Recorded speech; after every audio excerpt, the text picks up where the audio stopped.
Welcome back, ladies and gentlemen, to Pro Wrestling Throwdown for the week of November 14th, 2020. I'm Caleb Black. This is Luke the Big Dog Williams, our in-studio producer, the mighty Max Fury, and it is time for This Week in Wrestling. If you are unfamiliar with this segment, we turn the show over to our producer to give us some birthday shout-outs, to lay down some history happenings previously here in the wrestling business. Let me tell you, this week is stacked, so we're going to get right into it. Max, take the wheel. All right, let's start out with some birthdays. I wanted to first mention that last week on November 11th was the birthday of one of our local guys, Satu Jin. Satu Jin, a member of the Anna Happy Fight birthday, Underground brother. roster. Look forward to seeing you at December 17th. Anna Fight Underground division. All right, let's see. We got today the Whose birthday is it? La Parka. The original La Parka. Yes. Oh. Would have been. The original La Parka's passed on now. Or well, yeah. Well, yeah. It's one of the La Parkas. One of the La Parkas. One of the 12 La Parkas. Yes. There's 55. Oh, wow. Yeah. So that'd be LA Park. Yeah. Yeah. LA Park's dead. Be La Parka, who Okay. owns the name La Parka. So current La Parka. Yeah, current La Parka. Okay. Okay. Albert. Albert. Yeah. Yeah, Turns 48. that's And all right. Kalisto Oh, turns 34. I was going to say 33. I was going to say 35, so. Now, moving on, I am going to skip one and come back to it. Okay. Tomorrow, the 15th, Sima from NJPW. Oh, Sema. Sima. 22nd. That's exactly what I said. Will turn 43. Oh, wow. Wow. Along with Older than Tegan Knox celebrating her 26th birthday. I love So Tegan young and so good in the ring. I love Tegan She Knox. is such a bright future ahead of her. On the 17th, also from Japan, not in JPW, from a women's division over there, Shimmer. Miko Satomura? Miko Satamura. However, I'm American. Shimmer-a-ding-dong. Mino Habla Jibber Jabber. Well, celebrating her 41st birthday. 41, right? Yeah, that's right. She's Ryan got that one. Braddock celebrating his 40th birthday. Brian Braddock. I'm going to skip another one and come back to it. Okay. Referee Randy Charles. Randy Charles. T.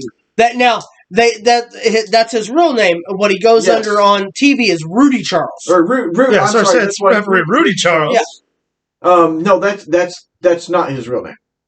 That's what he goes by on TV, Rudy Charles. His real name's Randy Charles. It was Randy something. I don't think it was Charles. I don't know. Okay. Referee Rudy Charles. Yeah, Happy He birthday. started in WCW. Yes, he did. Look it up.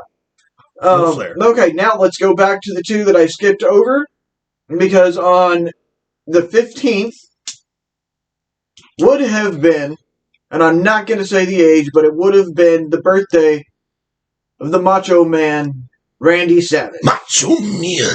And on the 17th, or I'm sorry, on the 19th, would have been the birthday of Miss Elizabeth. Oh. See, it's weird how that coincides. It really is. We're going to save a lot of that talk for those two. We have a because we're special going- segment designated for Macho. Yeah, following that up. will debut on. That episode will drop on Thursday, the 19th. The Superstar Spotlight will feature one Macho Man. We're also going to throw in a little bit of Elizabeth on there as well. Yes, and again, Macho passed in 2011. We lost Miss Elizabeth 2003. Oh, Wow. such a shame. Wow. Let's pick that up a Gone little too bit. soon. As like you said, we'll talk more about them later. Yeah. All right, let's get into it. Some history from this week, from the 17th, November 17th. I didn't write down the year. 2002, I think.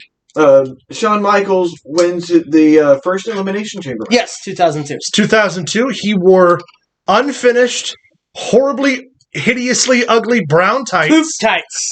Brown tights. Which honestly, though, like the top part that was finished looked amazing. Yeah. I couldn't imagine what they would have looked like. He had returned to the business to only do a short stint with Triple H, early in 2001 or late in 2001, and basically stuck around for the next 10 years. Well, he come back to wrestle August or September of that year, Yeah. of 2002, and wrestled Triple H in an unsanctioned match at SummerSlam. But they built it from his initial return and getting hurt in 2001. The most notable thing, other than the fact that was the first world championship win of Shawn Michaels, because it wasn't the WWE championship, is also that it was the first Elimination Chamber, was the fact that someone was released early. Michaels was supposed to come in before Kane. Kane was supposed to be the last entrant. Kane's chamber opened. And his chamber opened, and Michaels is sitting. You can see him sitting in the cage going, I don't know what to do. That's the one. Is that the one where Kane grabs Jericho? And Jericho's like, put me through the glass. And Kane's like, fucking right, you're going through the glass. And if you watch the video, just yeets. Also, just okie dokes Chris Jericho through a glass barrier. That match, beautiful. Rob Van Dam is on top of one of the pods and does a frog splash on Triple H and catches Triple H in the throat with his shin and crushes Triple H's windpipe. Yep. And he's legitimately wheezing with a crushed pipe throughout the entire match. Triple H was the last man eliminated. He's the first man in. And the whole match is just wheezing, just can't breathe. Choking. But he wrestled and he didn't miss a beat. Nope. And of course, Michaels put down Jericho and then Triple H to win his first heavyweight championship. With some of the prettiest super kicks. Oh, they were pretty. They're always pretty. All right, keep them rolling. And we go to November 20th. I believe that was 2018. Brock Lesnar versus Goldberg. Bork Laser. The big build-up for 23 seconds. Actually, it is. I think it's 93 seconds. And this was the cool part. So Goldberg had been away from the business forever. Goldberg comes back to do press for the WWE video game and stirs up just a little buzz to get fans interested in this match between Goldberg and Brock Lesnar. The match builds and builds and builds, and this is like a really solid run for Goldberg because his WCW stuff, that's insurmountable because of the streak and because of his presence in the 90s. His later WWE work wasn't really great. No. The last match he has in the WWE in, 2003 or 2002? 2003. 2003. Mania 20, 2003, yes. Is against Brock Lesnar. And Goldberg wins. They both leave. Both of their contracts come due, and neither of them re-sign. They both eat a stunner at the end of it from the referee. Flash forward, 15 years? Yeah. 14 years. 14 years. Goldberg returns, and everybody thinks it's going to be this fucking just massive fight, or they think it's going to be the shits. It's only one of two ways it's going to go. The whole match, Brock picks up Goldberg, rushes him into a turnbuckle, drops him, kind of laughs. Goldberg shoves him off. Brock laughs, turns into spear. Brock gets up, spear. Brock gets up again, spear. Brock hooks him for the jackhammer. Goldberg hooks him for the jackhammer, looks back, and he does that old... He only did it sometimes in WCW where he'd hook it, and he'd look, and he'd flare the fucking nostrils. Hooks that fucking arm. Up we go.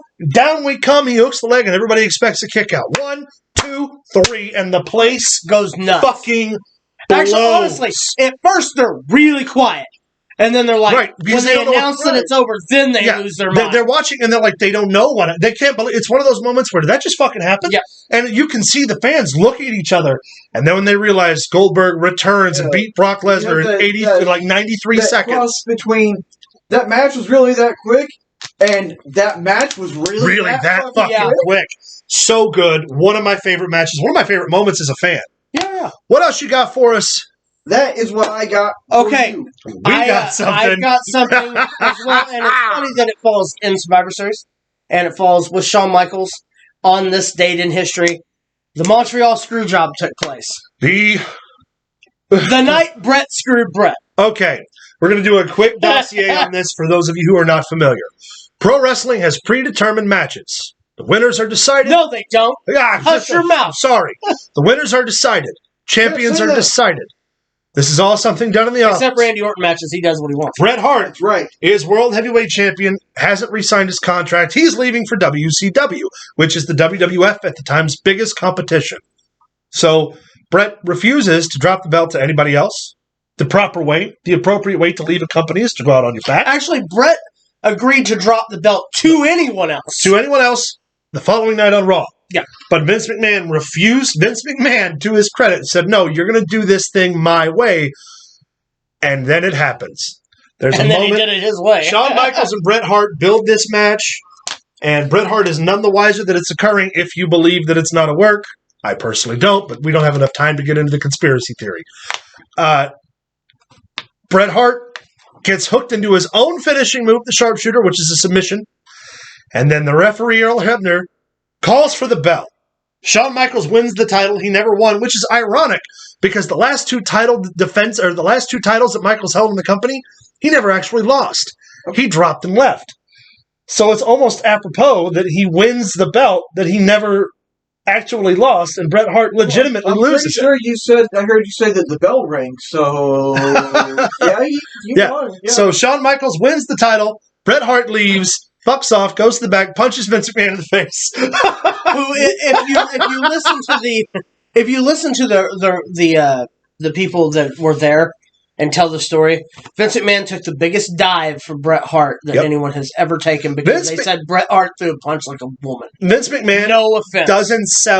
He didn't sell the IRS breathing down his neck. He didn't sell fucking blowing both of his quads the Royal Rumble 2005. But he sells a punch and he sells a punch for Bret Hart. It's a fucking work. I'll explain more about that later on. However, Montreal Screwjob, one of the most notorious real events in wrestling. Just so much fun to talk about and speculate. Jim Cornette takes full responsibility for concocting the plan to screw Bret Hart. Depending on who you listen to. Vince McMahon later comes out on TV in an interview thinking he'd be the babyface in this situation and says that Bret screws Bret. Bret then goes to all of the newspapers in Canada and is like, wrestling's fake and I was supposed to win and they didn't let me win. It was so good. So much real drama. Oh, the best. The best. All right, guys.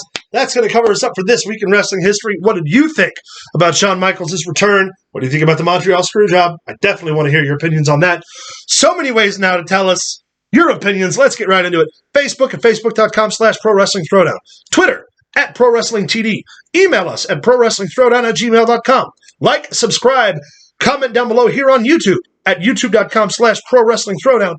And find us on Twitch every Saturday live at Pro Wrestling Throwdown. Stay tuned for the next segment that I actually have to look in my book to figure out what it is, where we do our chronological review of TNA starting next. Stay tuned.